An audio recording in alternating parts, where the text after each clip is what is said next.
안녕하세요. 결의어 살리기 국민운동본부에서 주관하는 결의어를 빛낸 역사 인물을 소개하겠습니다. 오강, 강감찬, 최영, 곽재우. 강감찬.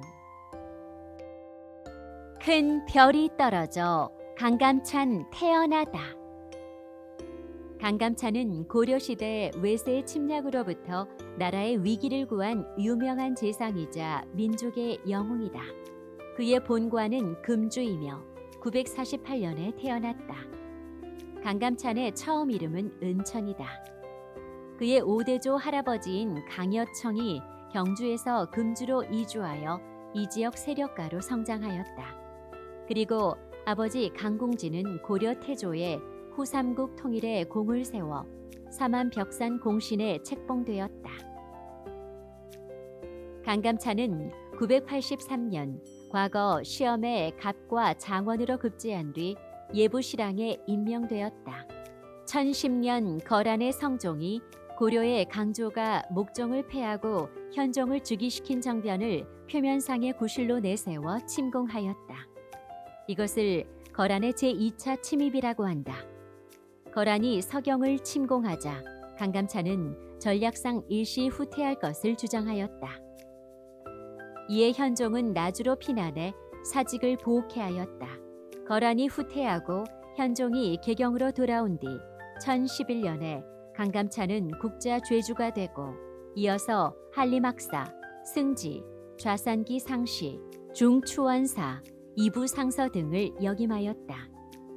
강감찬은 1018년 경관직인 내사시랑 동내사 문화평장사와 외관직인 서경유수를 겸하였다. 서경유수는 단순한 지방의 행정관직이 아니라 군사지휘권도 행사하는 요직으로 거란의 재침입에 대비하기 위한 조처였던 것이다. 그해에 거란의 소배압이 10만 대군을 이끌고 침공하였다. 이것을 거란의 제3차 침입이라고 하는데 강감찬은 서북명 행영동 통사로 최고 군사지휘관인 상원수 대장군이 되어 부원수 강민첨 등과 함께 거란군을 격파하였다. 특히 귀주대첩은 우리 역사에서 대외항전사상 중요한 전투의 하나로 기록되고 있다. 거란의 침입에 대비해 고려의 20만 대군은 안주에서 대기하다가 적의 접근을 기다려 홍화진으로 나아갔다. 그리고 정예 기병 12,000명을 산길슬게 잠복 배치한 뒤 큰 새끼줄로 쇠가죽을 꿰어 성 동쪽에 냇물을 막아두었다가 때를 맞추어 물을 일시에 내려보내 거란군을 몰살시키는 큰 전과를 거두었다. 전멸에 가까운 손실을 입은 거란군은 10만 명 중 생존자는 겨우 수천 명에 불과했다. 그 전공으로 현종은 친히 영파역까지 마중을 나와 극진한 환영을 하였다. 강감찬으로 인해 거란은 침략 야욕을 벌이게 되고 고려와는 평화적 국교가 성립되었다. 그는 거란과 항전했던 장군으로서 뿐만 아니라 개경에 나성을 쌓을 것을 주장해 국방에 큰 공을 세우기도 하였다. 전란이 수습된 뒤 검교 태위, 문화시랑, 동내사 문화평장사, 천수현, 계곡남, 시급 300호에 봉해지고 추충협 모안국공신의 호를 받았다. 1020년에는 특진 검교태부 천수현 계국자 시급 500호에 봉해진 뒤 벼슬에서 물러났다. 그러나 1030년에 다시 관직에 나아가 문화시중에 오르고 이듬해 덕종이 즉위하자 계부이 동삼사, 추충협 모안 국봉상공신, 특진 검교태사, 시중, 천수연 개국 후 시급 1000호에 책봉되었다. 강감찬은 1031년에 서거하였으며 그의 묘는 지금의 충청북도 창원군 옥산면 국사리에 있다. 뒷날 현종 묘정에 배향되고 문종 때에 수태사 겸 중서령에 추증되었다. 시호는 인원이다. 그의 저서로는 낙도 교거집과 구선집이 있으나 전해지지 않는다. 서울특별시 관악구 봉천동 산 48번지에는 강감찬을 기념하기 위한 사적 낙성대가 있다. 원래 강감찬이 태어난 곳은 봉천동 218-14번지에 있는 낙성대 유지이다. 이곳의 옛 이름은 금천이라고도 하며 강감찬이 태어나던 날 밤에 하늘에서 큰 별이 떨어졌다 하여 낙성대라 부르게 되었다. 1974년 6월에 서울 관악구 봉천동 산 48번지에 새로 사당 안국사를 세우고 주변을 단장하여 공원을 만들어 새로운 낙성대가 조성되었다. 한편 낙성대의 옛 터에는 따로 유허비를 세워 놓았다. 이곳에는 고려시대에 건립된 3층 석탑이 있으며 탑에는 강감찬 낙성대라는 명문이 새겨져 있다. 이 탑은 원래 강감찬이 태어난 봉천동 218번지 집터에 있던 것을 옮겨온 것이다.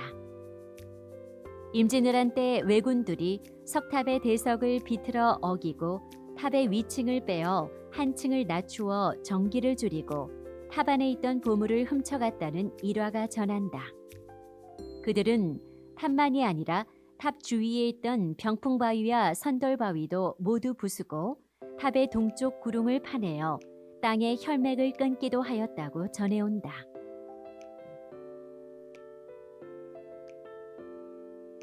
쇠가죽으로 강물을 막아 거란의 대군을 전멸하다. 거란족은 5세기 중엽부터 요화상류인 시라무렌 남쪽에서 유목 생활을 하고 있던 여러 부족으로 이루어져 있었다. 거란은 고구려 장수왕 때에는 그 일부가 고구려에 예속되었다. 8세기에는 중국 당나라의 위구르에 복속된 적도 있었다. 그러나 당나라 말의 혼란을 틈타 강대한 세력으로 성장하게 되었다. 993년 10월에 소손영의 거란군이 고려에 내침하였다. 이것이 거란의 제1차 침입이다. 그러자 고려에서는 대응책으로 할지론이 대두되어 대동강 이북의 땅을 거란에 떼어주자는 움직임이 유력하였다. 반면에 서희 등이 반대하고 항전을 역설하므로 고려 성종도 이에 찬성하였다. 고려의 항복을 촉구하다가 회답이 없어 초조해 있던 소송령이 청천강 남쪽의 땅을 공격했다가 실패해 전의를 잃게 되었다. 이에 양국 간의 화전의 분위기가 무르익어 서희와 소송령과의 담판이 이루어졌다. 이 담판의 결과 고려는 청천강 북쪽에 있는 압록강 동쪽 280리 땅에 대한 점유를 거란으로부터 인정받는 대가로 송나라의 연호 대신 거란의 연호를 사용하는 것에 합의하였다. 이에 홍화, 구주, 곽주, 용주, 통주, 철주 등 강동 6주의 행정구역을 설치하였다. 이로써 우리 민족의 생활권을 압록강 연안까지 진출시키는 계기가 되었다. 한편 1009년 고려에서는 강조가 목종을 죽이고 현종을 옹립하는 정변을 일으켰다. 그러자 거란의 성종은 고려의 정변을 듣고 목종 폐위의 이유를 묻다가 1010년 11월에 정변에 대한 문죄를 명분받아 친히 40만 대군을 이끌고 서북부에 침입해왔다. 이것이 거란의 제2차 침입이다. 11월 중순에 압록강을 건너온 거란군은 강조가 이끄는 고려군을 격파하고 그를 사로잡아 죽였으며 현종은 남쪽으로 피난을 떠나고 거란군이 계경을 함락하였다. 그러나 고려가 화전을 청하자 거란의 성종은 고려 국왕의 입조를 강화 조건으로 제시하고 돌아갔다. 이에 나주에 있던 현종은 1011년 정월 21일 계경으로 돌아왔다. 거란군이 되돌아가는 조건으로 요구한 고려 현종의 친조를 거부하자 거란은 강동 6주의 반환을 요구하였다. 고려는 1013년부터 거란과의 국교를 끊고 거란과 정면으로 대결할 태세를 보이기에 이르렀다. 이에 거란은 강동 6주의 반환을 요구하였고 결국 1015년에 고려를 공격하였다.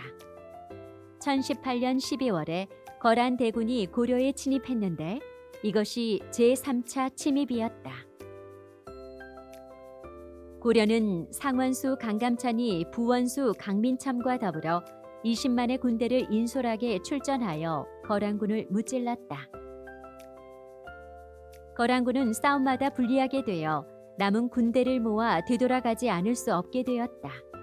이때 강감찬은 거란의 침입에 대비해 고려의 20만 대군을 안주에서 대기하다가 적의 접근을 기다려 홍하진으로 나아갔다. 그리고 정예 기병 12,000명을 산 길슬게 잠복 배치한 뒤 큰 새끼줄로 쇠가죽을 꿰어 성 동쪽에 냇물을 막아두었다가 때를 맞추어 물을 일시에 내려보내 거란군을 몰살시키는 큰 전과를 거두었다. 전멸에 가까운 손실을 입은 거란군은 10만 대군 중 살아서 돌아간 자는 겨우 수천 명에 불과했다. 이 귀주대첩은 우리 역사에서 대외 항전사상 중요한 전투의 하나로 기록되고 있다. 최영, 황금보기를 돌같이 하라. 최영은 1316년에 태어났다. 그의 본관은 창원이며 평장사 최유청의 5세손으로 문신 가문이었다. 아버지 원직은 벼슬이 사헌 규정에 이르렀으며 청렴하기로 이름난 관리였다.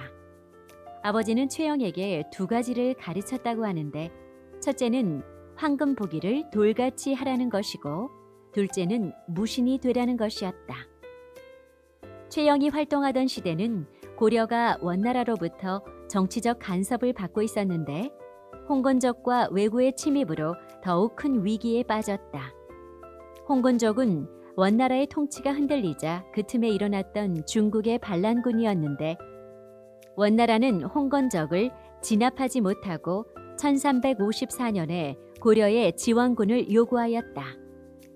최영은 2만 3천 명의 고려군을 이끌고 수십 차례 적과 싸워 이기고 돌아왔다. 최영의 나이 40세였는데 이때부터 그의 용맹이 알려졌다. 최영은 돌아와서 공민왕에게 원나라가 쇠퇴한 사실과 그들의 간섭에서 벗어날 시기가 왔다고 아뢰었다. 이 건의를 받은 공민왕은 북방 경계선을 강화하는 여러 가지 시책에 착수하였다. 그러나 1359년 12월 홍건적 4만 명이 압록강을 건너서 평양을 점령하였고 2년 뒤에는 홍건적 10만 명이 침략하여 수도 개성이 함락되고 공민왕이 안동까지 파천하였으나 고려군 20만 명이 개경을 포위하여 적을 섬멸하였다. 이때 최영은 서문을 맡고 이성계가 동문을 맡아 용전을 벌였는데 이것을 계기로 두 사람의 이름이 알려졌고 동시에 경쟁자가 되었다. 무덤에 풀이 나지 않으리. 남쪽에는 왜구가 해안 지역에 출몰하였는데 바닷가에는 집 한 채가 없고 굴뚝에서 연기가 나지 않을 정도로 그 피해가 매우 심각하였다. 심지어 왜구가 수도인 개경 부근까지 출몰하여 수도를 내륙으로 옮기자는 논의까지 있었다. 1351년부터 1392년까지 41년 동안 왜구가 무려 504회나 나타나 전국을 공포의 도가니로 몰아넣었다. 1376년 왜구 수만 명이 공주에 나타나자 최영이 자원에서 토벌에 나섰다. 충청도 홍산에서 왜구를 만나 싸우는 과정에서 그는 아래 입술에 화살을 맞았다.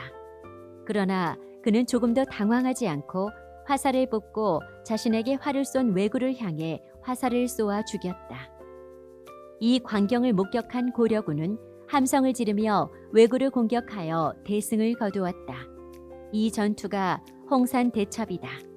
한편 1388년 최영은 좌군 도통사 조민수와 우군 도통사 이성계로 하여금 군사 38,800여 명으로 요동을 정벌하게 하였다.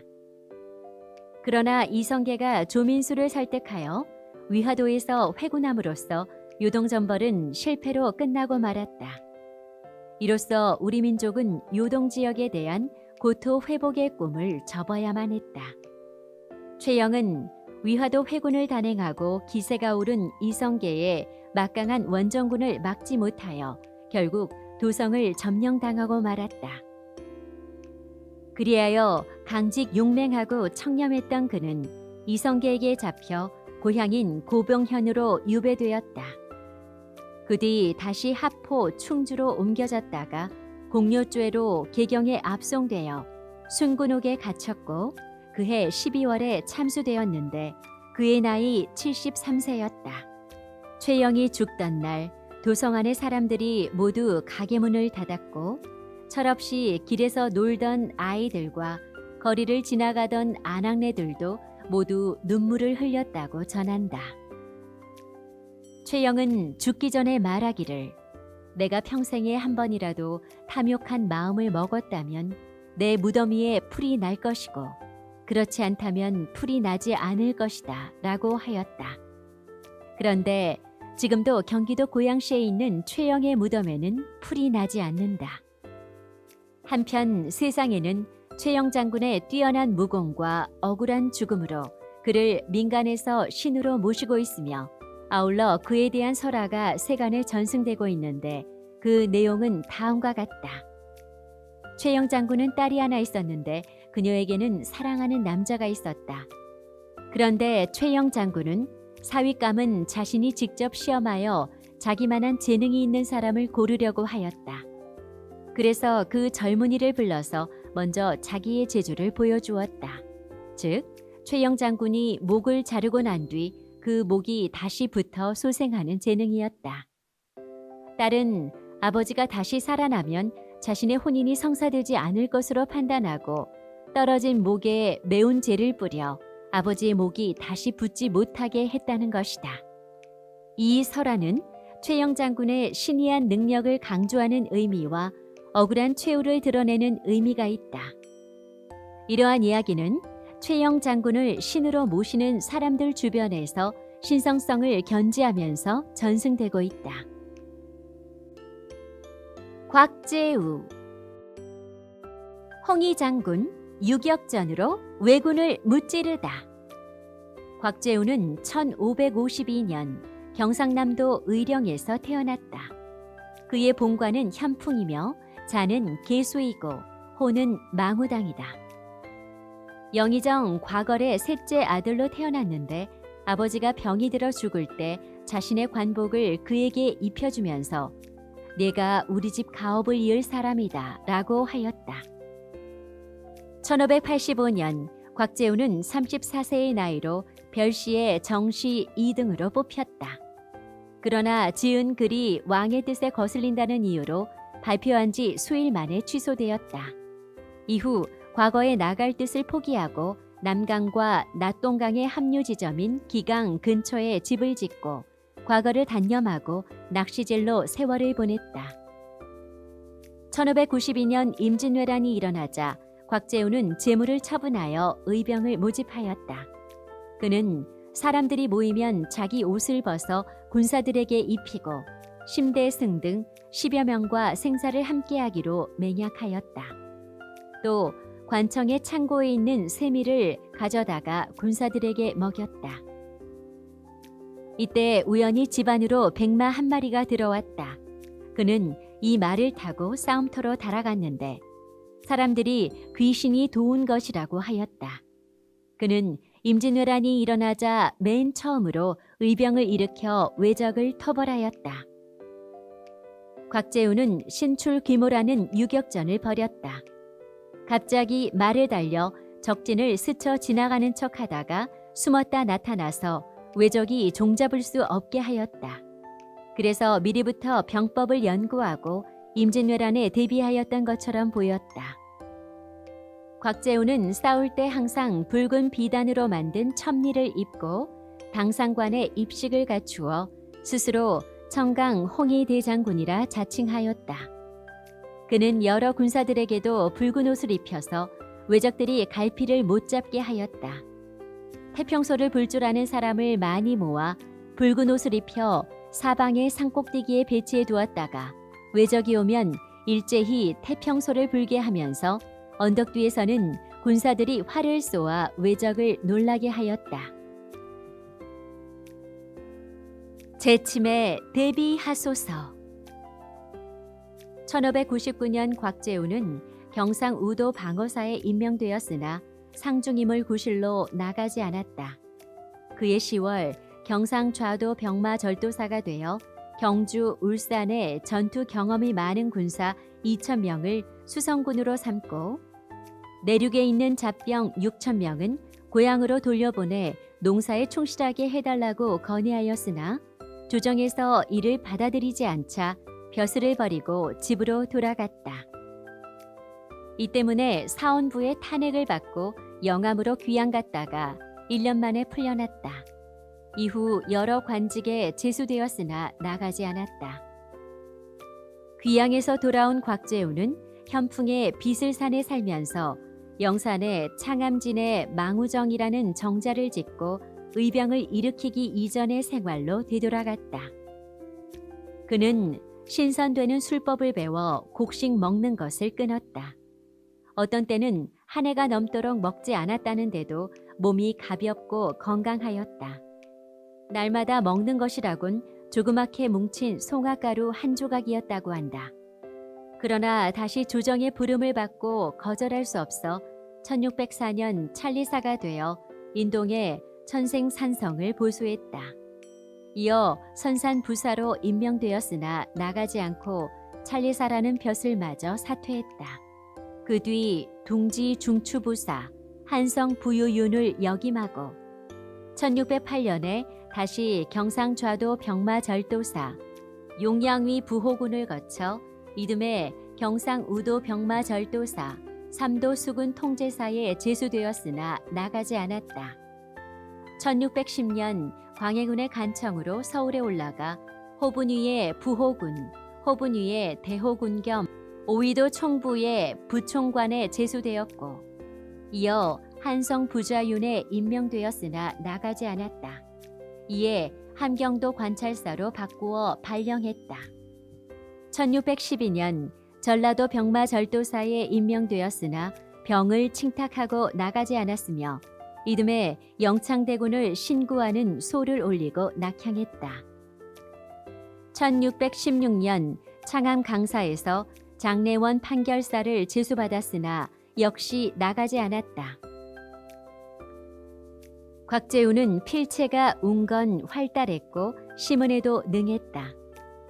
곽재우가 죽은 뒤에 그의 사위에 예연서원이라는 사액이 나라에서 내려졌고 또 그는 1709년 병조판서 겸 지의금부사가 추중되었다. 그의 묘는 지금의 경상북도 달성군 구지면 신당리에 있다. 시호는 충익이다. 전술의 달인 홍의장군. 곽재우는 의병활동 초기에는 의령의 정암진과 세간리에 지휘본부를 설치하고 의령을 고수하는 한편 이웃 고을인 현풍, 창녕, 영산, 진주까지를 작전 지역으로 삼고 유사시에 대처했다. 곽재우는 스스로 천강 홍의장군이라 하여 적군과 아군의 장졸에게 위험을 보이고 단기로 적진에 돌진하거나 위장 전술을 펴서 적을 직접 공격했다. 그리고 유인의 매복병으로 하여금 급습을 가한다든가 유격전을 펴서 적을 섬멸하는 전법을 구사했다. 적은 인원으로 출발한 의병은 2,000명에 이르는 큰 병력을 휘하에 가질 수 있었으며 그 병력을 바탕으로 많은 전공을 세웠다. 곽재우는 1592년 5월 하순경 함안군을 완전 점령하고 정암진 도하작전을 전개한 외적을 맞아 대승을 거둠으로써 경상우도를 보존해 농민들로 하여금 평상시와 다름없이 경작할 수 있게 했다. 외적의 진로를 차단해 계획한 호남 진출을 저지할 수 있었다. 또한 곽재우 부대는 기강을 중심으로 군수물자와 병력을 운반하는 적선을 기습해 적의 통로를 차단하는 데 크게 기여했으며 현풍, 창녕, 영산에 주둔한 외적을 공격해 물리쳤다. 그해 10월에 있었던 김시민의 1차 진주성 전투에는 휘하의 의병을 보내서 승리로 이끄는데 일익을 담당했다.